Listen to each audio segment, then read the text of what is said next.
Welcome to the Jetpack, powered by Packhelp, a podcast where I talk with business owners about their successes, their challenges, and their brand stories. I am your host, Kajetan Wyrzykowski, and let's get started. Hey guys, this is Kajetan from Packhelp here, the host of the Jetpack. I am very happy to welcome you to the second episode of our podcast channel. And today my guest is Jeannette Dinh, Digital Marketing Manager at Lizenzero. What is Lizenzero and Lizenzero? Lizenzero is part of Lizenzero, and Lizenzero is the online shop for packaging licensing of the dual system Lizenzero, which was created in response to the new German Packaging Act 2019. I am super excited to talk today with Jeannette, as this is going to be a great dive into the topic of recycling, of sustainability, and how law and packaging go together and how does it all work. I am very interested in that. And well, welcome, Jeannette. Thanks for being here. Thank you, Kajetan. Hi. And let's begin with a few words about you and your background. What got you into Lizenzero and the whole recycling and licensing industry? Yeah, so thank you for inviting me to the podcast. I'm really happy to speak to you about packaging, licensing, and sustainability today. Yeah, a few words to myself. So my name is Jeannette. I'm Digital Marketing Manager at Lizenzero and part of the Lizenzero online shop team. And how did I get to this? I studied business administration and had a focus on marketing and developed an interest for online marketing and entrepreneurship. And during an exchange semester in Copenhagen, actually, I discovered lectures about sustainable business models. And those topics really fascinated me and captivated me. So when I came back to Germany, I was actually lucky enough to combine both worlds, like sustainability and business, in my first job at Lizenzero. So I'm with Lizenzero for 4 years now. And this is the actual company which is behind Lizenzero and the dual system. And in general, they provide different environmental services, especially with the aim to create a circular economy. So when I started out at Lizenzero, I got really fascinated by the whole waste management and recycling market and all the regulations that come with it as well. And I actually realized that at this point, I did not know a lot about it before because, you kind of like produce packaging waste, you buy packaging and you put it in the bin later. And that's the moment where you actually start thinking about it more. And there's so much more to dive in and look into. And I got really curious about that market. And that's why I also started out at Lizenzero. And of course, there's a lot of potential for digitalization as well. So digital business models are not that common yet in the recycling industry. And if we compare it to the fashion sector, also from a digital marketing perspective, like the recycling and waste management market lags a bit behind, I'd say. And then in Germany in 2019, a new packaging law came into force. And with that, it created an opportunity for us to provide a digital solution for packaging licensing. And that's basically how Lizenzero was born. So in terms of packaging licensing itself, could you tell me how exactly does it work? What do you guys do? So if I was like a regular medium e-commerce business owner, let's say that I am based in Germany, why should I care about packaging licensing? Yeah, so as I said, I can only speak about the German market because it's a German law, but I might start off with explaining a bit like the basics about it. So I have to say that this regulation in Germany has been there for quite a long time now, actually since 1991. And the new law, it just brought some changes to it, which we can speak about later as well. And this whole regulation back then in 1991 kicked off packaging waste recycling in Germany. And it works like this. So manufacturers and retailers are held responsible for their packaging waste, which typically ends up in the private households. Or consumer households, and they need to make sure that the packaging is collected and recycled. Of course, if you think about this, the retailers themselves, they are not really able to put this obligation into practice, as this would mean that they would need to go to the private households, consumer households, and collect the packaging, or it would mean that consumers would need to send back the packaging to the companies and the businesses. So it's just not feasible. And they sort of passed on this obligation to so-called dual systems. And the dual systems organize the waste management and recycling process. Basically, I can sum it up like this. So in order to comply with the regulations, merchants need to license their packaging with such a dual system. And they pay a fee. And by paying this fee, they basically pay their share of costs behind that system. And depending on the amount of packaging also they put into the market.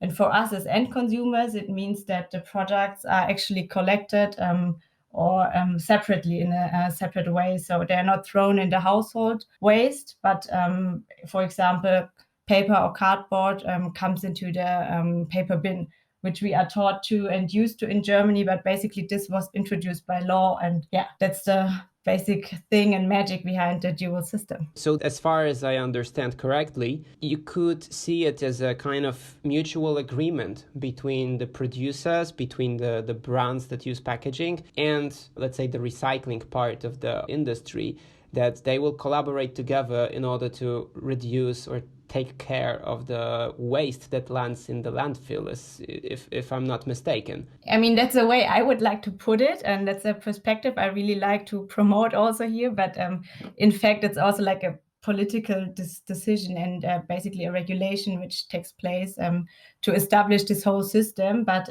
yeah, in the end, everyone like works together basically, like companies by paying the fee, the dual system by organizing, and yeah, the law enforces it. Every company in Germany that sells online and sells in the retail business model, D2C, like disregarding the business model, they need to comply, right? Yeah, so what is important is that they place sales packaging on the German market in that case. So yeah, so that's packaging which typically ends up in the consumer households. And it doesn't matter whether a company is based in Germany or elsewhere, as soon as they send packaging to the German market or the German customer, they need to comply with the law and participate in the system. And yeah, it basically also encompasses all kind of packaging and shipping materials, also boxes, filling materials, or parcel tapes, for example. That's really interesting. So that means that if I am based in the UK and apparently for some strange reason that I won't come up with right now, but for some reason I am selling mostly in Germany, that means that I have to comply with the law and I have to, let's say, participate in this dual system, right? Exactly. I mean, and if you think about it, it also makes sense because you're sending packaging to Germany and the waste is created in Germany. So the system in Germany and the waste management vehicles will collect it and bring it to a proper sorting and recycling. And that's why you have to participate in the system as well, because you're using it when you send your package to Germany. When I first heard about your company, about Lizenzero, I was thinking about the sustainability aspect of what you're doing, because I believe that packaging licensing, in terms of this obligation between brands and between customers and between the, let's say, the third parties, there is a strong sustainability value in it. Because when the whole system works as one organism, I understand that this means that we can actually work better with all the waste that we generate. I totally agree with you on that view. And yeah, so to say, like by licensing the packaging, online retailers, for example, they already take steps to ensure that their packaging waste can be properly collected, sorted, and recycled. And sometimes they're not even aware when paying the fee, but that's basically what's behind it. And the law has some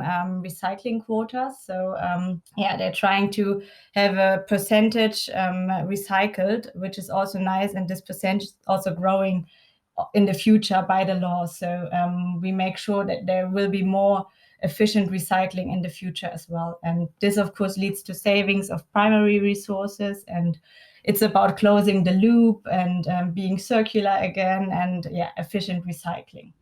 We will get to the topic of circularity in a second, because that's also super interesting for me, and I think for for our listeners as well. But I also think that, in my world, in the world of packaging, in the production of packaging, designing packaging, we also see the necessity to educate our customers about the ways, for example, cardboard packaging solves some of the problems, because essentially cardboard is easier to be recycled than plastic, and there is absolutely no comparison between, let's say, the impacts that plastic and cardboard have on the environment. So I am just thinking, for the sake of our discussion, do you think that there is some kind of relationship between choosing the right materials for packaging and educating customers by companies like Packhelp, so that it also influences the job of you and the whole recycling side of packaging?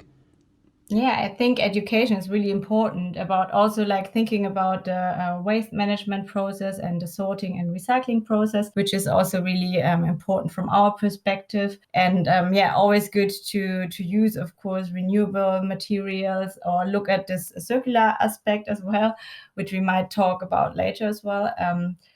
I think it's important to educate and to kind of create awareness about that the choice of packaging and the choice of packaging material can make a difference in the end, of course. But it always depends. It's individual.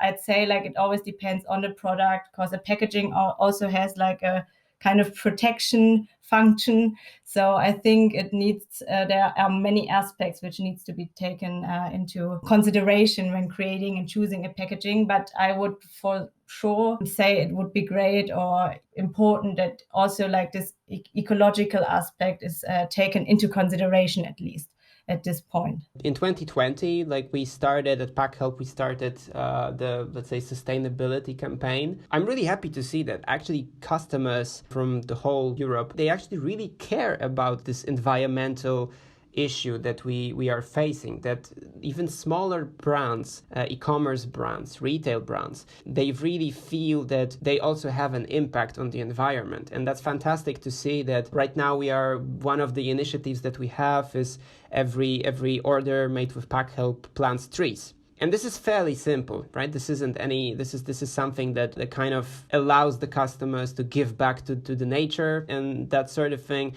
But I am happy to see that there is more consciousness, there is more awareness about the fact that, hey, sustainability is important and you have to remember about sustainability, recycling aspect. All these things are important when you are a business owner. Yeah, I totally agree. I think so too. So we also see that trend, but still, of course, I think a lot of businesses have to cooperate and a lot of things still need to happen. So that we really get to like a circular economy and a circular system, which perfectly works, basically. So since we are kind of picking up on the circularity topic again, I wanted to ask you if you could elaborate more on the circular strategies related to packaging that you maybe know, that you've heard of, and from your perspective from the perspective of what your company does, what does it imply for a business owner and merchant? So what are the best strategies, and what's in it for me as a business owner? Yeah, so I think it's important to always think end to end and like take another perspective on this whole topic. And business owners could already start, as we talked about, by choosing and designing packaging in a way that it can influence environmentally friendly recycling, for example. So there are a few recommendations maybe for business owners to look at in order to evaluate the materials they use. So one thing would be collection. So the question, is the consumer able to dispose of the packaging correctly? Another thing would be sorting. Can the packaging be properly sorted and its material correctly identified? And the third thing is recycling. So can materials be recycled and reprocessed into new products? So that's really strongly our perspective, as we are experts in this whole sorting and recycling area. And I'm certainly aware that some of these questions might not be easy to answer for merchants, as they sometimes depend also on the latest technical standards, for example, in sorting machines or the waste collection system in the areas the customers live in. But what I want to do or kind of like promote here is to at least start thinking about these factors and recognize that they also play a role. And there's also some general advice we can certainly give in this regard. So retailers could, for example, try to use mono packaging. And this is packaging that is only consisting of one material.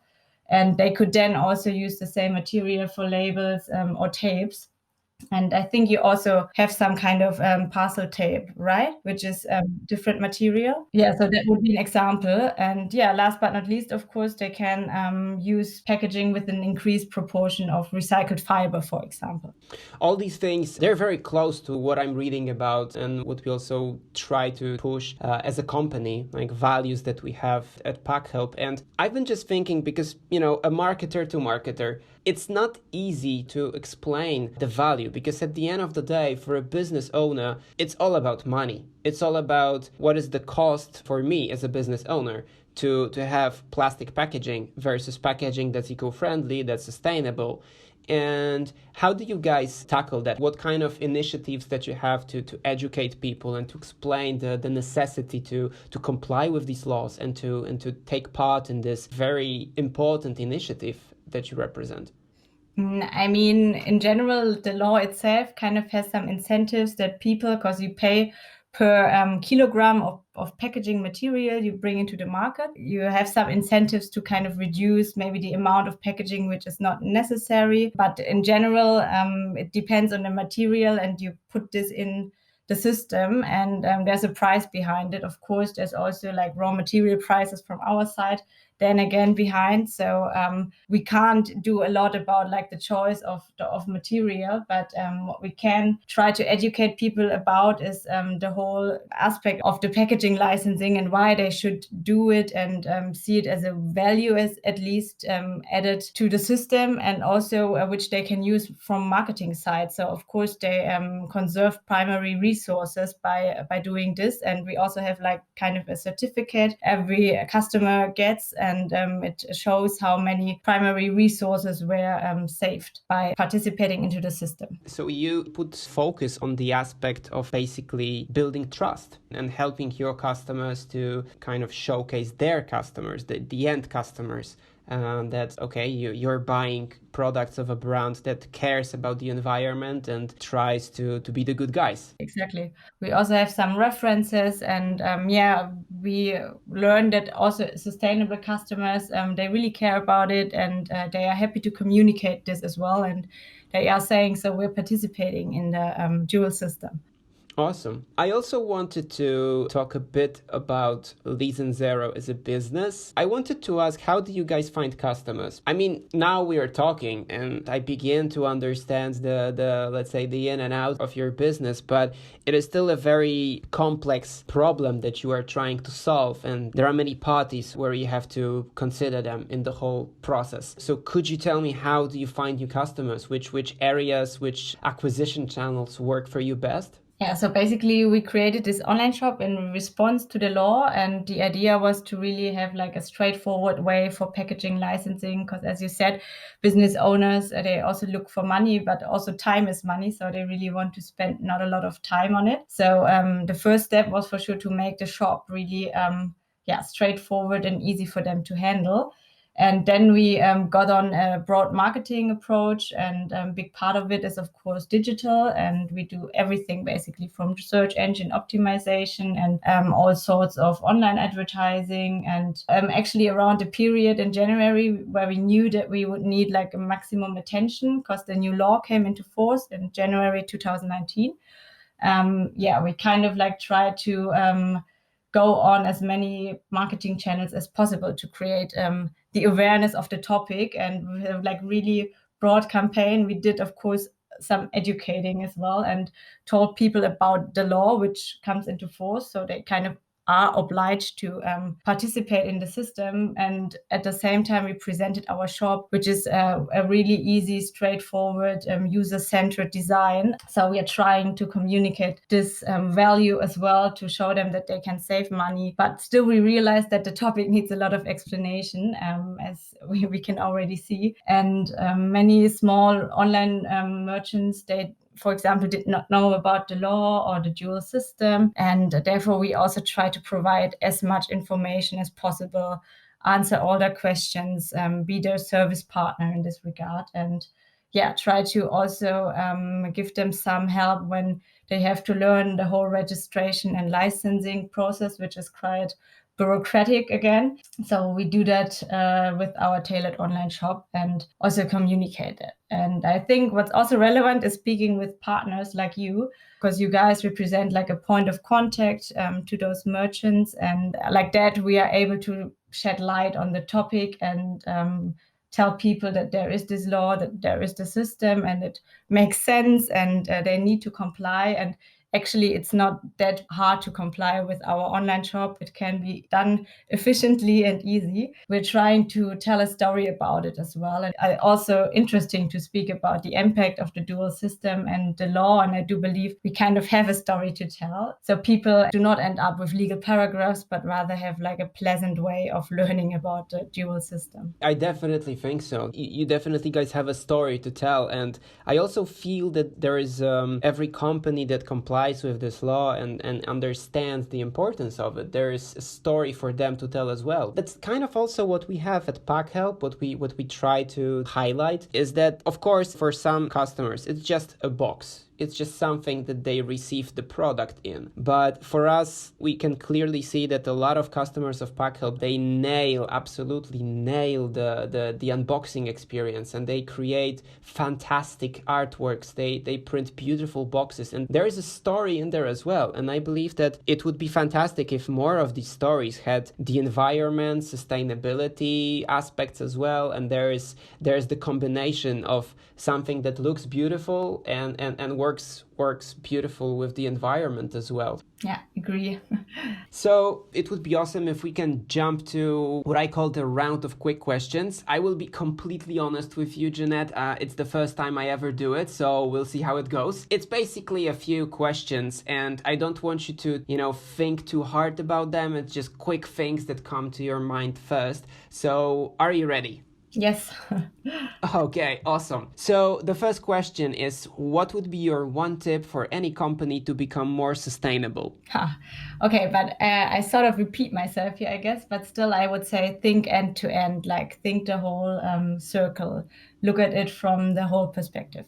Okay, what's the most incredible packaging you have ever seen or received?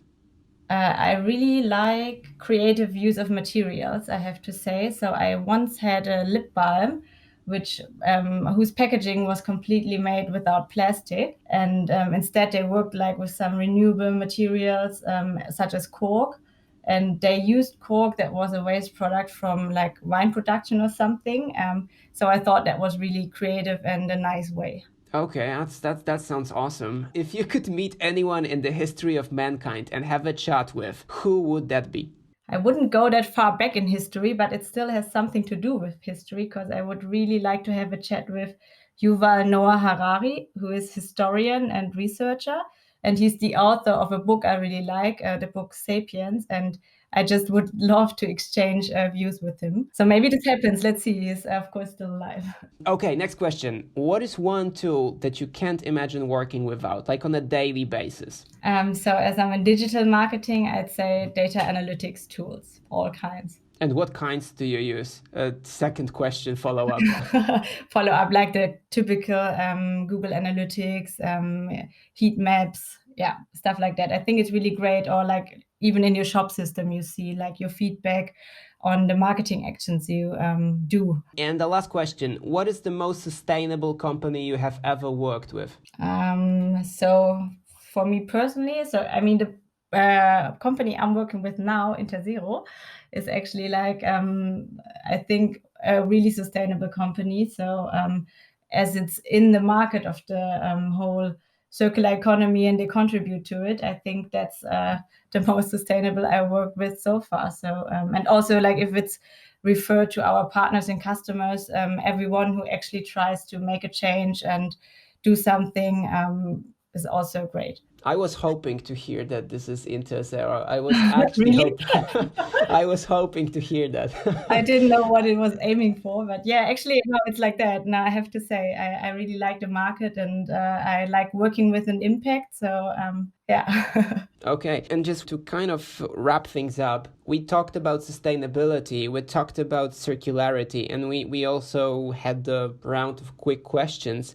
If you could sum up, like what would be the expectation for Lizenzero in 2020? I know I'm trying to make this this conversation and the whole channel coronavirus free, so I'm not talking about facing the COVID-19 situation, which is obviously very difficult, and it absolutely has an impact on every business, Packhelp, Untitled, every kind of business. But if you could say, what's the direction for your company? Where do you guys see yourself? What's the expectation that you have? So for us, we are trying to develop our services further, and I really hope that we get there, that we can make all this bureaucratic process even more more easy for people. And of course, I hope that many more retailers and merchants out there, they learn about the packaging law, maybe also the retailers abroad, because there are a lot of retailers who send into the German market, and that they will actually comply and participate in the system, because this makes it easier for us then with the system to work and to also implement new greater stuff with impact. So I hope they will understand that their contribution makes a difference into the dual system. I hope that happens. I wish you guys all the success that you can get. And Jeannette, thank you for the conversation. It was absolutely fantastic to talk to you and to learn more about packaging licensing, to learn more about the business that you're growing. I honestly believe this mission that you guys have is fantastic, and I believe there is still a lot to do in terms of packaging industry, but I think we're on a good way, you know? This is the good direction. Yeah, certainly it is. Yeah, one last thing. Do you maybe have some discount code for your services that you could share with our listeners? Yes, we do. So thank you again, for inviting us, and it was really a pleasure talking to you. And our discount code to retailers out there who send packaging into the German market is Packhelp10.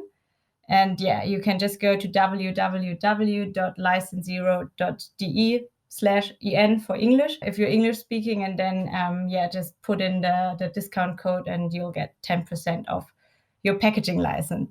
So just to make sure, this is Packhelp10, and this is all in capital letters, right? Right, yeah. Okay, so this is Packhelp10, and the website that needs to be visited is www.lizenzero.de/en/Packhelp. That's what I have here. Yeah, you can also go on that one. That's your specific landing page, so Packhelp customers will find themselves there. Yeah, put those in the notes, yeah. And for you guys, everyone who is listening to the Jetpack, you can also go to packhelp.com and you can use the unique code Jetpack, also capitals. It's super easy, Jetpack, and there is a cool discount for you as well for all the products from Packhelp's offer. So once more, this is www.packhelp.com. And the discount code is Jetpack. So thank you, Jeannette, once again, and I hope we talk sometime again soon. And all the best. Good luck with Untitled, with Lizenzero, and good luck with all your business plans. And yeah, thank you so much. Thank you. That's a wrap, guys. Thanks for tuning in to the second episode of Jetpack. My guest was Jeannette Dinh from Lizenzero, and I hope that you found this discussion insightful. If you have any kind of questions, remember that you can reach out to us via LinkedIn or email. Just to let you know, heads up, there's going to be another episode very, very soon. My guest in the next episode will be Louis Lagut from One Tree Planted. I will be talking with Louis about the importance of reforestation and how reforestation helps to make your business more sustainable and how important it is in the whole global economy. Thanks once again. Hear you soon and have a lovely day, week, month, and everything.